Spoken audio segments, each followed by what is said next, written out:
الفصل الثاني. طفلة أروع من الخيال. لعلي أهون من الحقيقة عندما أقول إن ربيع وصيف عام 1996 كان فترة عصيبة في حياة ناتالي. في مارس من ذاك العام سرح ابنها البالغ من العمر 16 عاما من إقامة امتدت 6 أشهر بإحدى مصحات علاج الإدمان.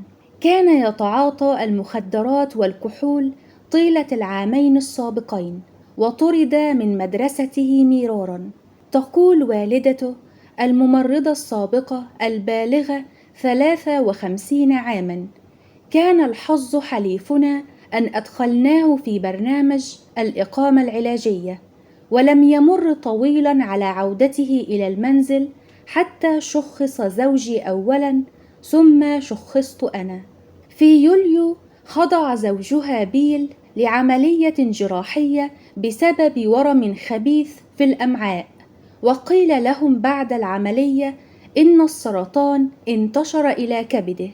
من حين لآخر كانت ناتالي تعاني الإعياء والدوار والطنين في أذنيها، بيد أن أعراضها كانت تظهر لفترات قصيرة وتختفي من دون علاج.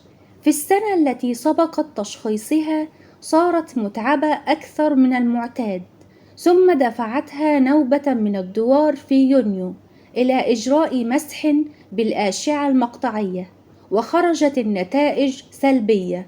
وبعد شهرين أظهر فحص بالرنين المغناطيسي لمخ ناتالي التشوهات المميزة المرتبطة بالتصلب المتعدد، بؤر التهابية في المناطق التي تضرر فيها غشاء الميالين أو تلف. وغشاء الميالين هو النسيج الدهني الذي يحيط بالخلايا العصبية ويبطنها.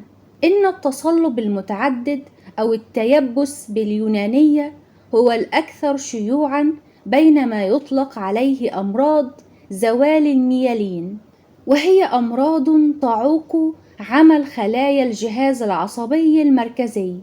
تعتمد أعراضه على مكان حدوث الالتهاب والضرر. المناطق الرئيسية المعرضة للهجوم عادة ما تكون الحبل الشوكي وجذع الدماغ والعصب البصري، بين قوسين حزمة الألياف العصبية التي تحمل المعلومات البصرية إلى المخ. إن حدث التلف في منطقة ما من الحبل الشوكي ستظهر أعراض تتراوح بين الخضر والألم وغيرهما من الأحاسيس المزعجة في الأطراف أو الجذع. قد يظهر أيضا شد أو ارتخاء لا إرادي للعضلات. وإن حدث التلف في الجزء السفلي من المخ بين قوسين جذع الدماغ، فإن فقد الميالين قد يؤدي إلى رؤية مزدوجة أو مشكلات في الكلام أو التوازن. أما إن حدث التلف في العصب البصري فقد يعاني المريض فقدانا بصريا مؤقتا. العرض الشائع هو الإعياء، وهو شعور عارم بالإنهاك يتجاوز التعب المعتاد. استمر دوار ناتالي خلال فصل الخريف وبداية فصل الشتاء، بينما واصلت الاعتناء بزوجها في أثناء فترة نقاهته من عملية الأمعاء ودورة العلاج الكيميائي التي امتدت إلى 12 أسبوعا. ولفترة زمنية بعدها تمكن بيل من استئناف عمله وكيلا للعقارات، ثم خضع في مايو عام 1997 لعملية جراحية ثانية لاستئصال الأورام من كبده. تقول ناتالي: بعد عملية الاستئصال التي أزالوا فيها 75% من كبده، أصيب بيل بجلطة دموية في الوريد البابي أصابت منه مقتلا، وصار بعدها مشوشا وعنيفا للغاية. لقى بيل حتفه عام 1999، ولكن ليس قبل أن يعرض زوجته لعذاب نفسي لم تكن لتتخيله. درس الباحثون في كولورادو 100 شخص يعانون نوعا من التصلب المتعدد يسمى الناكس الهاجع، والذي تتناوب فيه هجمات المرض مع فترات هدوء خالية من الأعراض. كان ذلك النوع هو ما أصاب ناتالي، وقد وجد أن المرضى المثقلين بضغوط نفسية شديدة من حيث الكيف، مثل المشكلات الكبرى في العلاقات أو انعدام الأمن المالي، هم أكثر عرضة للنوبات ب4 أضعاف تقريبا مقارنة بغيرهم. تقول ناتالي: ظل الدوار يداهمني كثيرا خلال فترة عيد الميلاد عام 1996، ولكن بعدها استعدت 100% من عافيتي تقريبا. شعرت فقط بغرابة طفيفة في طريقة مشيتي، وعلى الرغم من كل المشكلات التي صاحبت استئصال كبد بيل، حيث اضطررت إلى نقله إلى جناح الطوارئ 4 مرات بين شهري يوليو وأغسطس، كنت بخير. بدا لي أن بيل يتحسن، وحدان الأمل بألا يكون هناك المزيد من المضاعفات. وهنا أصابتني نوبة أخرى. جاءت الهجمة عندما ظنت ناتالي أن بوسعها الاسترخاء قليلا، عندما لم تعد خدماتها مطلوبة بصفة عاجلة. تابعت: كان زوجي من نوع الأشخاص الذين يرون أنهم ليسوا مضطرين إلى فعل شيء ما داموا لا يرغبون في فعله. لطالما كان كذلك، وعندما صار مريضا قرر ببساطة أنه قطعا لن يفعل أي شيء. كان يجلس على الأريكة ويفرقع بأصابعه، وعندما تسمع الفرقعة عليك أن تلبي النداء فورا. حتى الأطفال ضاقوا به ذرعا. وأخيرا في الخريف عندما تحسنت صحته أرسلته إلى خارج المدينة ل1 أيام مع بعض الأصدقاء. قلت لهم إنه يحتاج إلى الخروج من المنزل. سألتها: وما الذي كنت أنت تحتاجين إليه؟ لقد نفد صبري. قلت لهم: خذوه بعيدا للعب بعض الجولف ل1 أيام. وجاء هذا الصديق وأخذه، وبعد 2 ساعات أدركت أني مصابة بنوبة. ما الذي عساها تكون قد تعلمته من هذه التجربة؟ تقول ناتالي بتردد: حسنا، تعلمت أني بحاجة إلى معرفة الوقت الذي يجدر بي الانسحاب فيه من وضع المساعدة، لكني لا أستطيع فعل ذلك ببساطة. ما دام أحدهم بحاجة إلى المساعدة فلا بد من أن أساعد. بغض النظر عما يحدث لك، نعم، ل5 سنوات ظللت ألهث وما زلت لم أتعلم أن علي ضبط وتيرة خطواتي كي لا أتعب. لا يكف جسدي عن قول لا، وما زلت مستمرة. إنني لا أتعلم. كان لدى جسد ناتالي العديد من الأسباب لقول لا طوال فترة زواجها. كان بيل سكيرا من العيار الثقيل ويسبب لها الإحراج كثيرا. تقول: كان يصبح نزقا عندما يثمل، يصبح عدوانيا عنيفا، يفقد أعصابه. نكون بالخارج في حفلة ما، وإن أزعجه شيء يبدأ في الصياح في أوجه الناس وانتقادهم من دون سبب. كنت أستدير وأرحل ببساطة، وعندها يصب جام غضبه علي لأني لم أدعمه. وقد أدركت في غضوني 48 ساعة من تشخيصي بمرض التصلب المتعدد أن بيل لن يكون بجانبي. بعد عودته من رحلة الجولف شهد بيل 1 أشهر من النشاط البدني، ثم تورط في علاقة مع امرأة أخرى صديقة للعائلة. تقول ناتالي: فكرت انظر إلى ما فعلته من أجلك. لقد عرضت صحتي للخطر، كنت بجانبك طوال الصيف. حينما طرق الموت بابك جلست ل72 ساعة في ذلك المستشفى بانتظار معرفة ما إذا كنت ستموت أم ستتعافى، واعتنيت بك بعد عودتك إلى البيت، وها هي مكافأتك لي، رفسة في الوجه. فكرة أن الضغط النفسي يزيد من خطر الإصابة بالتصلب المتعدد ليست جديدة. كان طبيب الأعصاب الفرنسي جان مارتن شاركو أول من أعطى وصفا طبيا كاملا للتصلب المتعدد، وقال في إحدى محاضراته عام 1868 إن المرضى يرون رابطا بين الحزن أو الاستياء المستمر الطويل وبدء ظهور الأعراض. وبعد 5 سنوات وصف طبيب بريطاني حالة أخرى مرتبطة بالضغط النفسي قائلا: للوقوف على أسباب المرض الفعلية من المهم ذكر تصريح آخر أدلت به السيدة المسكينة سرا إلى الممرضة، وهو أن سبب مرضها كان ضبط زوجها في الفراش مع امرأة أخرى. من أجل هذا الكتاب تحاورت مع 9 أفراد مصابين بالتصلب المتعدد، 8 منهم كن من النساء. 60% تقريبا من المصابين بهذا المرض نساء، وكانت الأنماط العاطفية التي انطوت عليها قصة ناتالي واضحة في كل فرد منهم، وإن لم تكن بالشدة نفسها في جميع الحالات. تتفق الأدلة التي جمعتها من محاوراتي مع البحوث المنشورة. ورد في مقال بحثي عام 1970 أن عديدا من الباحثين في هذا المرض قد سجلوا انطباعا سريريا مفاده أن الضغط النفسي ربما يكون متورطا بصورة ما في نشأة مرض التصلب المتعدد.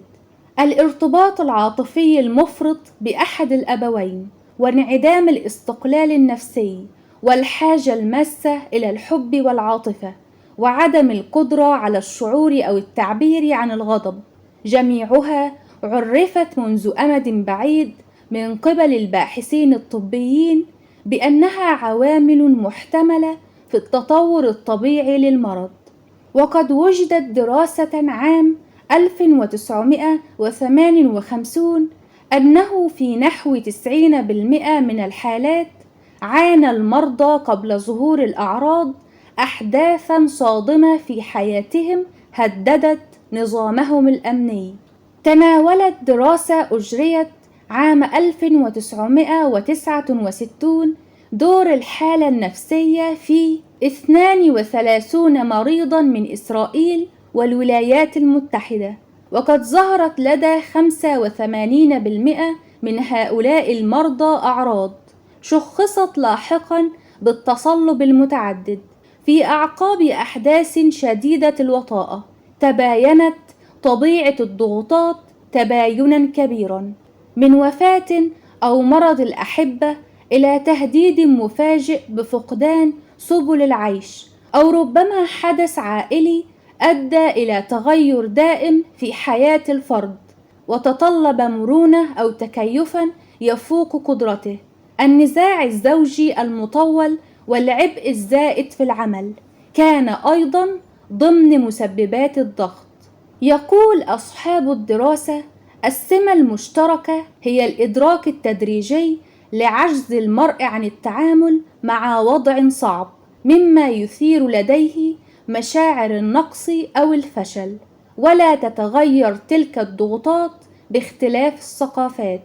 قارنت دراسة أخرى بين مجموعة من مرضى التصلب المتعدد ومجموعة من الأصحاء، وكانت الأحداث الممهدة أكثر شيوعا ب10 مرات، والنزاع الزوجي أكثر توترا ب5 مرات في مجموعة التصلب المتعدد. من بين النساء 8 المصابات بالتصلب المتعدد اللاتي تحاورت معهن، كانت واحدة منهن فقط لا تزال في أول علاقة طويلة الأمد لها، أما الأخريات فقد مررن بتجارب انفصال أو طلاق. 4 منهن تعرضن للإيذاء الجسدي أو النفسي من قبل شركائهن في وقت ما قبل ظهور المرض، وفي بقية الحالات كان الشركاء باردين عاطفيا ومجافين. كانت لويس صحفية في 24 من عمرها عندما شخصت بالتصلب المتعدد عام 1974 بعد 4 أشهر من نوبة قصيرة من الرؤية المزدوجة. شعرت بوخز وتنميل في ساقيها.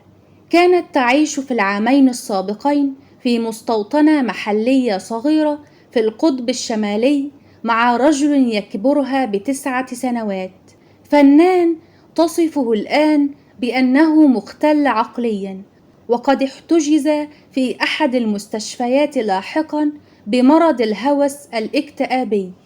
تذكر قائلة: كنت أقدسه، كان موهوبا بشدة، وشعرت معه بأني لا أدري شيئا، ربما كنت أخشاه قليلا. وجدت لويس الحياة في القطب الشمالي شاقة للغاية بالنسبة إلى فتاة مدللة من الساحل الغربي. كان الأمر أشبه بالانتقال إلى تومبكتو. ذهبت إلى طبيب نفسي بعد سنوات وقال لي: أنت محظوظة بالخروج من هناك حية. كانت تلك البلدة مرتعة بالخمر والموت والقتل والعزلة. لم تكن هناك طرق ممهدة. كنت خائفة جسديا من شريكي، من انتقاداته وغضبه. كانت قصة حب صيفية يفترض أن تستمر 4 أشهر، لكنها استمرت أعواما. حاولت الصمود بكل ما أستطيع، لكنه طردني في النهاية. كانت ظروف المعيشة سيئة. كان مرحاضنا في كوخ خارجي وفي طقس تصل حرارته إلى 40 أو 50 درجة. كان ذلك مروعا. ثم تنازل وجلب لي دلو العسل كما يسمونه حتى أتبول فيه ليلا، لأن النساء تحتاج إلى التبول أكثر من الرجال، أليس كذلك؟ تساءلت: أكان هذا تنازلا؟ نعم بالطبع. كنا نضطر إلى حمله بعيدا وإفراغه، ولم يروق له فعل ذلك. وفي إحدى الليالي ألقى بالدلو في الثلج وطلب مني استخدام المرحاض الخارجي. كنت أضطر إلى حمل المياه أيضا، فلم تكن لدينا مياه جارية. لم يكن أمامي خيار. ما دمت أريد البقاء معه علي أن أتحمل. أتذكر قولي إن الشيء الوحيد الذي أريده منه هو الاحترام. لا أدري لماذا، لكن ذلك كان أهم شيء بالنسبة إلي. أردت ذلك بشدة لدرجة أنني كنت مستعدة للتغاضي عن الكثير. تقول لويس إن حاجتها الماسة إلى نيل الاستحسان كانت تطغى على حياتها منذ نعومة أظفارها، ولا سيما على علاقتها بوالدتها. لقد حولت شريكي إلى والدتي التي طالما فرضت سيطرتها على حياتي. تخبرني ماذا أرتدي وكيف أزين غرفتي، وتخبرني بما علي فعله منذ البداية. كنت طفلة أروع من الخيال، وهذا يعني أنني كنت أضحي برغباتي واحتياجاتي في سبيل نيل الاستحسان. كنت أحاول دائما أن أكون كما أراد لي أبواي أن أكون. باربرا معالجة نفسية ناجحة للغاية كما تقول سمعتها. تعمل مع العديد من المصابين بأمراض مزمنة. هي نفسها مصابة بالتصلب المتعدد، وتعارض بشدة الاقتراح القائل بأن القمع الذي نشأ في طفولتها له أي علاقة ببؤر الالتهاب والتندب المسببة لأعراض مرضها. نشأ التصلب المتعدد في حياة باربرا منذ 18 عاما. ظهرت الأعراض الأولى بعد فترة وجيزة من دعوتها لرجل معتل اجتماعيا كانت تعالجه في إحدى الإصلاحيات ليقيم في منزلها لمدة أسبوعين. تقول: كان قد خضع للكثير من العلاج، والفكرة كانت أن أمنحه فرصة جديدة، وبدلا من ذلك عاث المريض فسادا في منزلها وفي زواجها. سألت بربرة إن كانت لا ترى أن تلك الدعوة الموجهة إلى شخص مضطرب وخطير تشير إلى مشكلة كبيرة في وضع الحدود من جانبها. قالت: حسنا، نعم ولا. ظننت أنه لا بأس بالأمر، لأن الاتفاق كان لأسبوعين لا أكثر، لكني لن أكررها ثانية أبدا. من الواضح أنني قد صرت بارعة في وضع الحدود الآن، لدرجة أن إحدى عملائي بدأت تناديني بملكة الحدود. إنها معالجة نفسية هي الأخرى، لذلك نمزح معا بشأن الموضوع. لسوء الحظ كان علي أن أتعلم بالطريقة الصعبة. في بعض الأحيان أعتقد أن مرضي بالتصلب المتعدد كان عقابا لي على حماقتي. هذه الإشارة إلى المرض كعقاب تثير مسألة مهمة، حيث إن المصابين بأمراض مزمنة كثيرا ما يتهمون أو يتهمون أنفسهم بأنهم يستحقون معاناتهم بطريقة أو بأخرى. لو أن منظور القمع الضغط النفسي يوحي حقا بأن المرض عقاب لأيدت رفض بربرة له، لكن السعي إلى الفهم العلمي بعيد كل البعد عن إلقاء المواعظ وإصدار الأحكام. عندما نقول إن القرار غير الحكيم بدعوة شخص مؤذن إلى المنزل كان مصدرا للضغط النفسي ولعب دورا في ظهور المرض، فذلك مجرد توضيح للعلاقة بين الضغط النفسي والمرض. الهدف هو مناقشة عاقبة محتملة، ليس كعقاب وإنما حقيقة فسيولوجية. أصرت بربرة على أن علاقتها بأبويها لم تكن سوى علاقة صحية زاخرة بالحب المتبادل. كنت أنا وأمي على وفاق مع بعضنا بعضا لطالما كنا مقربتين للغاية. قلت: تعلم وضع الحدود يحدث في سنوات التكوين الأولى، لماذا إذن اضطررت إلى تعلم وضعها في وقت لاحق بالطريقة الصعبة؟ أنا أعرف الحدود، لكن أمي لا تعرفها. ذلك كان سبب أغلب نزاعاتنا، عجزها عن معرفة الخط الذي تنتهي هي عنده وأبدأ أنا.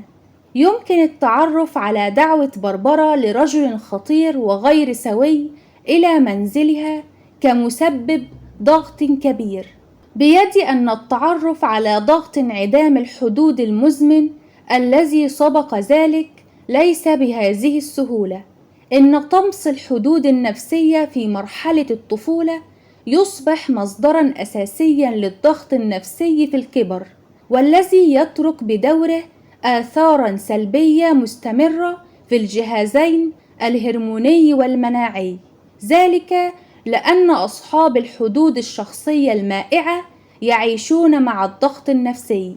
صار تعدي الآخرين عليهم جزءا دائما من تجربتهم اليومية، ومع ذلك فإن هذه حقيقة تعلموا إقصاءها من وعيهم المباشر. يقول أحد الكتب الطبية المرموقة في الطب الباطني: لا يزال سبب أو أسباب التصلب المتعدد غير معروفة. تنفي معظم البحوث وجود عدوى، على الرغم من احتمالية وجود فيروس. ربما تكون هناك عوامل وراثية، إذ يبدو أن المرض لا يصيب بعض الفئات العرقية مثل شعب الإنويت في شمال أمريكا والبانتوس في جنوب إفريقيا، لكن علم الجينات لا يوضح من يصاب بالمرض أو لماذا. كتب طبيب الأعصاب لويس جي روزنر الرئيس السابق لمركز التصلب المتعدد بجامعة كاليفورنيا، في حين أنه يمكن للمرء أن يرث قابلية جينية للإصابة بمرض التصلب المتعدد، فمن غير الممكن أن يرث المرض. وحتى أولئك الذين يملكون كل الجينات الضرورية لا يصابون بالضرورة بالتصلب المتعدد. يعتقد الخبراء أن هذا المرض لا بد أن يكون ناتجاً عن عوامل بيئية. ما يعقد المسألة هو دراسات فحوص الرنين المغناطيسي والتشريح التي تظهر العلامات المميزة لفقد الميلين في الجهاز العصبي المركزي لدى أشخاص لم تظهر عليهم قط علامات أو أعراض واضحة للمرض. لماذا يفلت بعض المصابين بتلك الآفة العصبية من التطور الصريح للمرض بينما لا يفلت آخرون؟ ما عساها تكون تلك العوامل البيئية التي أشار إليها دكتور روزنر. إن كتاب دكتور روزنر الممتاز من نواح أخرى عن التصلب المتعدد يرفض بإيجاز النظر إلى الضغط النفسي كعامل مساهم في ظهور الأعراض، ولكنه خلص بدلاً من ذلك إلى أن أفضل تفسير للمرض هو المناعة الذاتية على الأرجح، ويشرح قائلاً: يصاب الشخص بالحساسية اتجاه أنسجة جسمه فينتج أجساماً مضادة تهاجم الخلايا السليمة. ويتغافل دكتور روزنر عن الدراسات الطبية الوفيرة التي تربط بين اضطرابات المناعة الذاتية نفسها والضغط النفسي وشخصية المرء، وهي علاقة حيوية سنكتشفها بشكل أوفى في فصول لاحقة. تناولت دراسة أجريت عام 1994 بقسم طب الأعصاب في مستشفى جامعة شيكاغو تفاعلات الجهازين العصبي والمناعي ودورها المحتمل في نشأة التصلب المتعدد. استخدمت الفئران لإثبات أن أمراض المناعة الذاتية المستحدثة اصطناعياً تزداد سوءاً عندما تتعطل استجابة الكر والفر. كانت قدرة الحيوانات على الاستجابة بشكل طبيعي للضغط النفسي كفيلة بحمايتها لو أنها تركت دون مساس. عانى مرضى التصلب المتعدد المذكورون في بحوث الضغط النفسي وجميع من حاورتهم أوضاعا مشابهة لتلك التي عانتها حيوانات المختبر المنكوبة في دراسة شيكاغو. لقد تعرضوا لضغط نفسي حاد ومزمن بسبب ظروف طفولتهم، وتعطلت قدرتهم على ممارسة سلوك الكر والفر الضروري. إن المشكلة الأساسية ليست في الضغط الخارجي مثل أحداث الحياة المستشهد بها في الدراسات، بل في العجز الذي تفرضه البيئة استجابتي الكر والفر الطبيعيتين. يصبح الضغط النفسي الداخلي الناتج مكبوتاً ومن ثم غير مرئي، وفي نهاية المطاف لا تعود احتياجات المرء غير الملباه أو اضطراره إلى تلبية احتياجات الآخرين أمراً مرهقاً بالنسبة إليه. تصبح شعوراً طبيعياً لقد جرد من أسلحته. فيرونيك تبلغ من العمر 33 عاماً، وقد شخصت بالتصلب المتعدد قبل 3 أعوام. تقول: لقد مررت بنوبة رهيبة لم أكن أعرف أنها نوبة. ألم في قدمي خضر ووخز يصل إلى أعلى صدري تقريبا ثم يهبط مجددا. ظللت هكذا لما يقرب من 3 أيام. ظننت أن الأمر طريف إذ كنت أكز نفسي ولا أشعر بأي شيء. لم أقل شيئا لأي أحد. وأخيرا أقنعها أحد الأصدقاء بطلب المساعدة الطبية. قلت: كنت تشعرين بخضر وألم من قدميك إلى أعلى صدرك ولم تخبري أحدا. لماذا؟ لم أعتقد أن الأمر يستحق، ولو أخبرت أحدا مثل أبواي لانزعج. ولكن لو علمت أن أحدا يشعر بخضر وألم من قدميه إلى أعلى صدره، هل كنت ستتجاهلينه؟ لا، كنت سأهرع به إلى الطبيب. لماذا تعاملين نفسك أسوأ مما تعاملين الآخرين؟ ألديك فكرة؟ لا. الأكثر إفادة كانت إجابة فيرونيك عن سؤال ما إذا كانت تعرضت لأي تجارب مرهقة نفسيا قبل ظهور مرض التصلب المتعدد. تقول: لم تكن أمورا سيئة بالضرورة. أنا طفلة متبناه، وأخيرا بعد 15 عاما من ضغط أمي بالتبني بحثت عن أسرتي البيولوجية، وهو الأمر الذي لم أكن أريد فعله، ولكن من السهل دائما أن أذعن لمطالب أمي على أن أجادلها بشأنها. دائما عثرت عليهم والتقيتهم، وانطباعي الأول كان: رباه، لا يمكن أن صلة قرابة تجمعنا. كان اكتشاف ماضي أسرتي مرهقا بالنسبة إلي، لأني لم أكن بحاجة إلى معرفة أنني يحتمل أن أكون ولدت نتيجة اغتصاب محارم. هكذا بدا الأمر. لا أحد يروي القصة كاملة، وأمي البيولوجية تأبى أن تقول أي شيء.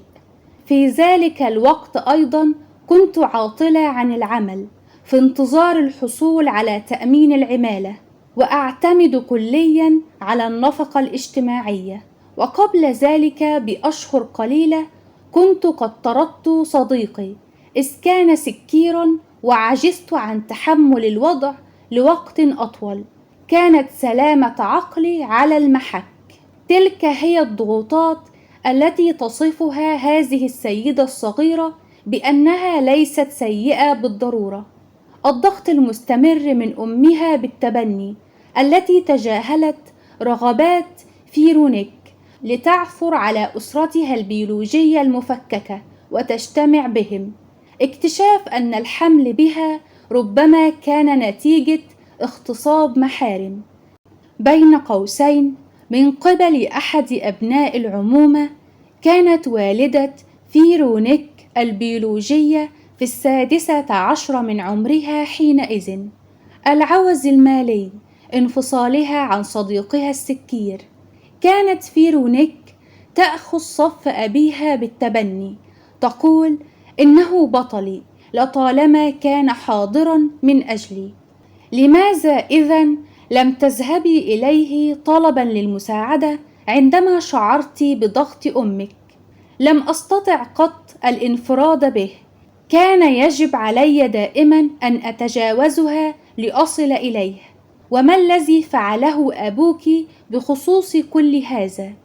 كان يكتفي بالمشاهدة فحسب، لكن أجزم لك بأن الأمر لم يكن يعجبه.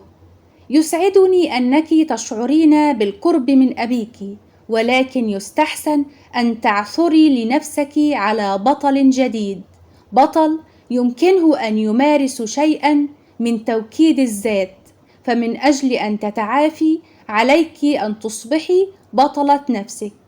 توفيت عازفة التشلو البريطانية الموهوبة جاكلين دوبيري في عام 1987 عن عمر ينازه 42 إثر مضاعفات مرض التصلب المتعدد.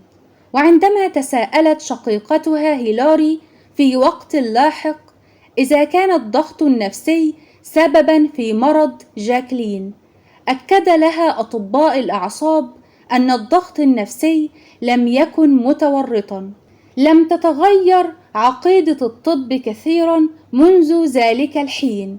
ورد في أحد الكتيبات التي أصدرتها عيادة التصلب المتعدد بجامعة تورونتو نصيحة للمرضى، تقول: الضغط النفسي لا يسبب التصلب المتعدد، ومع ذلك ينصح مرضى التصلب المتعدد بتجنب الضغط النفسي.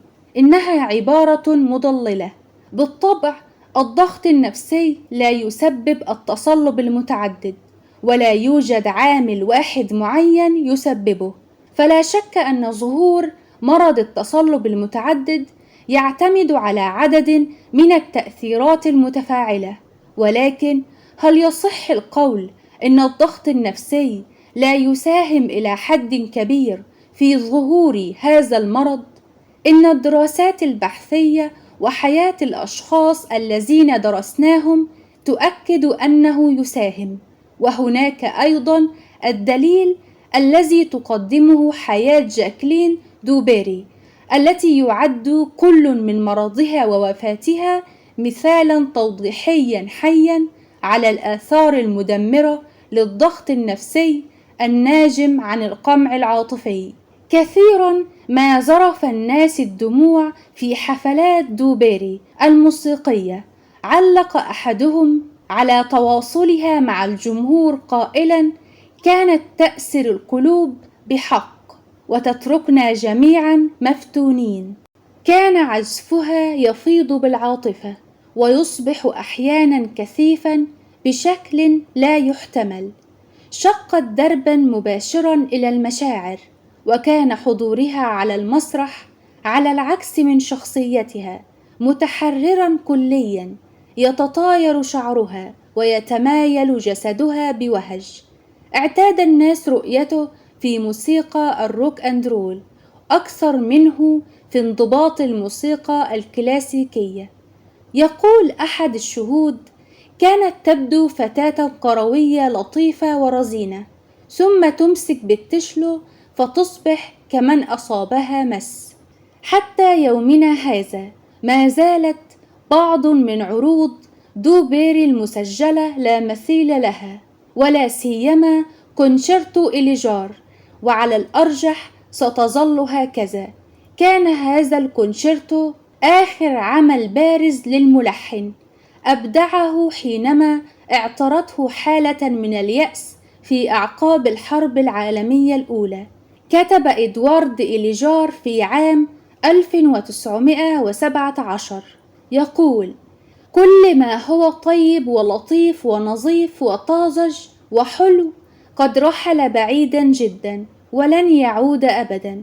كان في العقد السابع من عمره، أي في غسق حياته. كتبت شقيقتها هيلاري دوبيري في كتابها في بيتنا عبقرية، تقول: كانت قدرة جاكي على وصف مشاعر رجل في خريف حياته إحدى قدراتها الاستثنائية العصية على التفسير. استثنائية؟ نعم، عصية على التفسير على الأرجح لا. على الرغم من عدم وعيها بذلك، فإن جاكلين دوبيري في 20 من عمرها كانت هي الأخرى في خريف حياتها. كان المرض الذي قدر أن ينهي مسيرتها الموسيقية على بعد بضع سنوات لا أكثر، وشكل الندم والخسارة والاستسلام جزءا لا يستهان به من تجربتها العاطفية غير المعلنة. لقد فهمت إليجار لأنها تقاسمت معه المعاناة نفسها.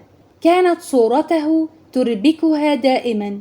قالت لشقيقتها: لقد عاش حياة بائسة يا هيل، وكان مريضا، ورغم كل شيء ظلت روحه مشرقة، وذلك هو ما أشعر به في موسيقاه. كانت تصف نفسها من بدايتها الأولى، فقد عانت والدة جاكي إيريس من وفاة أبيها وهي بعد في مستشفى الولادة مع جاكي، ومنذ ذلك الحين أصبحت علاقة جاكي بوالدتها علاقة تبعية تكافلية لا يمكن لأي طرف أن يحرر نفسه منها. لم يسمح للطفلة بأن تكون طفلة، ولا سمح لها بأن تكبر لتصير بالغة. كانت جاكي طفلة حساسة وهادئة وخجولة، وفي بعض الأحيان غامضة. قيل إنها كانت وديعة، إلا عند العزف على التشلو. تذكرها أحد معلمي الموسيقى في 6 من عمرها قائلا: إنها كانت شديدة التهذيب وحسنة التربية، كانت تظهر وجها لطيفا وطيعا للعالم. تذكرتها أمينة مدرسة البنات بأنها كانت طفلة سعيدة وبشوشة، وتذكرتها إحدى الزميلات في المدرسة الثانوية بأنها كانت فتاة ودودة ومرحة تندمج مع الناس بسهولة. كانت حقيقة جاكي مختلفة أشد الاختلاف. تروي هيلاري أن أختها انفجرت بالبكاء ذات يوم قائلة: لا أحد يحبني في المدرسة، الوضع مريع، جميعهم يستهزئون بي. في أحد اللقاءات وصفت جاكلين نفسها بأنها طفلة من أولئك الأطفال الذين لا يطيقهم الأطفال الآخرون، اعتادوا تشكيل عصابات وترديد أمور بشعة عني. كانت شابة غريبة الأطوار، خرقاء اجتماعيا، قليلة الكلام، وليس لها اهتمامات أكاديمية وفقا لشقيقتها. كانت جاكي تواجه صعوبة دائمة في التعبير عن نفسها بالكلمات. تقول كاتبة سيرتها الذاتية إليزابيث ويلسون في كتابها جاكلين دوبيري: لاحظ أصدقاؤها الفطنون لمحة أولية من الكآبة تختبئ تحت مظهر جاكي المشرق. أخفت جاكي مشاعرها عن والدتها طوال حياتها إلى أن مرضت. تتذكر هيلاري ذكرى مرعبة من الطفولة لجاكلين عندما طغى على وجهها انفعال شديد، وبهمس كتوم قالت: هيل، لا تخبري أمي، ولكن عندما أكبر لن أقدر على المشي أو الحركة. كيف عسانا نفسر تلك النبوءة المروعة؟ إما أنها حدث خارق للطبيعة، أو إسقاط لما شعرت به الطفلة جاكي في أعماق لاوعيها بالفعل، عاجزة عن الحركة باستقلالية، مكبلة بالأصفاد، ذاتها الحيوية مشلولة. وماذا عن لا تخبري أمي؟ استسلام إنسانة مدركة بالفعل عقم محاولتها أن تعبر عن ألمها وخوفها وقلقها، جانبها المظلم أمام أم غير قادرة على تلقي مثل هذه الرسالة. بعد ذلك بوقت طويل، عندما شن التصلب المتعدد هجومه، اندلع كل الاستياء الذي ملأ جاكي طوال حياتها تجاه والدتها في ثورات من الغضب التجديفي الجامح. أصبحت الطفلة المطيعة امرأة عدوانية إلى أبعد حد. حتى جاكلين لم تستطع رفض توقعات العالم بشكل مباشر. كانت في 18 من عمرها ومحط أنظار الناس بالفعل، ومع ذلك ملأتها غيرة بائسة من عازفة تشلو صغيرة أخرى كانت تمر حينذاك بأزمة. قالت لأحد أصدقائها: محظوظة تلك الفتاة، يمكنها التخلي عن الموسيقى متى شاءت، أما أنا فلا يسعني التخلي عنها أبدا، لأن العديد من الناس أنفقوا الكثير من المال علي. مكنها التشلو من التحليق إلى آفاق لا يمكن تخيلها، وكبلها في الوقت نفسه بالأغلال، وبسبب خوفها من الخسائر التي ستلحق بمسيرتها الموسيقية استسلمت لواجبات موهبتها واحتياجات أسرتها. تتحدث هيلاري عن صوت التشلو الذي تكلمت به جاكي، نظرا إلى أن وسائل جاكي المباشرة للتعبير العاطفي قد خنقت في وقت مبكر. أصبحت تشلو صوتها، سكبت كل عنفوانها، ألمها، استسلامها، كل غضبها في موسيقاها. كما لاحظت بدهاء إحدى معلمات التشلو في مراهقة جاكي، كانت تجبر الآلة على التعبير عن عدائيتها الداخلية من خلال العزف، وعندما تنخرط مع الموسيقى تغرقها العواطف التي كانت مخففة أو غائبة في كل جوانب حياتها. لهذا السبب كانت مشاهدتها باهرة، وكان الاستماع إليها في كثير من الأحيان مؤلما ويكاد يكون مخيفا، على حد تعبير عازفة التشلو الروسية ميشا مايسكي. بعد 20 عاما من ظهورها المسرحي الأول في طفولتها، وقد صارت الآن مريضة بالتصلب المتعدد، أخبرت جاكي صديقتها بما شعرت به عندما وجدت نفسها على خشبة المسرح لأول مرة. بدا كما لو أنها عاشت حتى تلك اللحظة خلف جدار طوبي يمنع اتصالها بالعالم الخارجي. لكن في اللحظة التي بدأت فيها جاكي العزف للجمهور تلاشى ذلك الجدار، وشعرت بأنها قادرة على الحديث أخيرا، وصار ذلك إحساسا حاضرا لم يتركها قط كلما عزفت. عندما أصبحت امرأة بالغة كتبت في مذكراتها أنها لم تعرف قط كيف تتحدث بالكلمات، فقط من خلال الموسيقى تكلمت. استحوذت علاقة جاكلين دوبيري بزوجها دانيال بارنوبيم على المرحلة الأخيرة من حياتها قبل أن ينهي التصلب المتعدد مسيرة عزفها على التشلو. كان بارنابويم يهوديا أرجنتينيا فتانا ومثقفا ومناصرا للعولمة، ترعرع في إسرائيل، وفي أوائل العشرينات من عمره كان نجما مستعرا في مجرة الموسيقى العالمية. كان أحد عازفي البيانو المطلوبين في الحفلات الكبرى وموسيقى الحجرة، وكان يصنع اسما لنفسه كميسترو أيضا. عندما التقت دوبيري بارنابيم حدث بينهما فورا تواصل موسيقي صاعق وحار، وربما روحاني أيضا. كانت علاقة الحب والزواج حتمية، بدت مثل القصص الرومانسية الخيالية، وصار الزوجين الأكثر تألقا في عالم الموسيقى الكلاسيكية. لسوء الحظ لم تستطع جاكي إظهار ذاتها الحقيقية في زواجها أكثر مما استطاعت مع أسرتها الأصلية. سرعان ما لاحظ الناس الذين يعرفونها جيدا أنها قد أصبحت تتحدث بلكنة أطلسية غريبة غير مفهومة. هذا التبني اللا إرادي لطريقة كلام زوجها يشير إلى التحام هويتها بهوية شخصية أخرى أكثر هيمنة. كتبت هيلاري أن جاكي كانت تعيد تشكيل نفسها مجددا لتناسب احتياجات وتوقعات شخص آخر. لم تحظى المساحات الشاسعة من شخصيتها بفرصة التعبير إلا من خلال عزف الموسيقى. كان على جاكي أن تكون كما تقتضي الظروف أن تكون.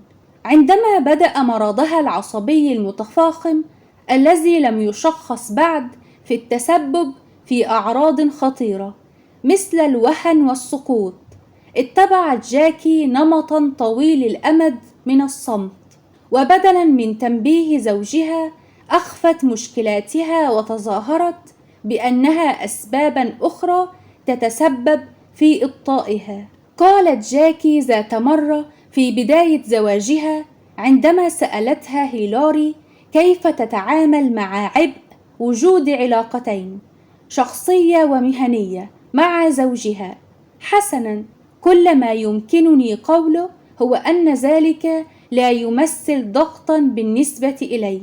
أرى نفسي شخصا سعيدا جدا، أحب موسيقاي وأحب زوجي، ويبدو أن هناك متسعا من الوقت لكليهما.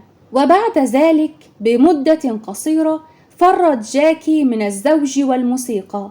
توصلت إلى اعتقاد أن زوجها يقف حائلا بينها وبين ذاتها الحقيقية، لذا هجرت الزيجة لفترة وجيزة ونفست عن تعاستها بخوض علاقة جنسية مع صهرها، وهو مثال آخر على حدودها المتذبذبة. تملكها اكتئاب شديد، ولفترة من الوقت لم ترد أن يجمعها أي شيء بالتشلو، ثم سرعان ما عادت إلى كل من الزوج والموسيقى، وشخصت بالتصلب المتعدد. بقت تشلو صوت جاكلين دوبيري الوحيد. وصفته هيلاري بأنه خلاص أختها. لم يكن كذلك. لقد أفلح مع الجمهور، لكنه لم يفلح مع جاكلين. أحب الناس عزفها المحموم، لكن لم ينصت لها أي من المقربين بصدق قط. بكى الجمهور وأغدق عليها النقاد بالمديح، لكن لم يسمعها أحد. والمفجع أنها قد صمت أذنيها هي الأخرى عن نفسها الحقيقية. التعبير الفني في حد ذاته هو مجرد شكل من أشكال التنفيس عن المشاعر، وليس طريقة للتعامل معها. بعد وفاة أختها استمعت هيلاري إلى الشريط الذي سجلته قناة BBC لكونشيرتو إليجار عام 1973، والذي قاده زوبين نيهاتا. كان العرض العلني الأخير لجاكي في بريطانيا. تقول هيلاري: بعد بضع لحظات من الضبط ووقفة قصيرة بدأت جاكي. استويت في جلستي فجأة. كانت تعزف بإيقاع أبطأ، وبعد بضعة مقاطع أخرى صار الأمر واضحا بالنسبة إلي وضوح الشمس. أدركت بالضبط ما كان يحدث. كانت جاكي كالعادة تتحدث من خلال التشلو، واستطعت سماع ما كانت تقوله. كدت أرى الدموع على وجهها. كانت تودع نفسها. كانت تعزف قداسها الخاص.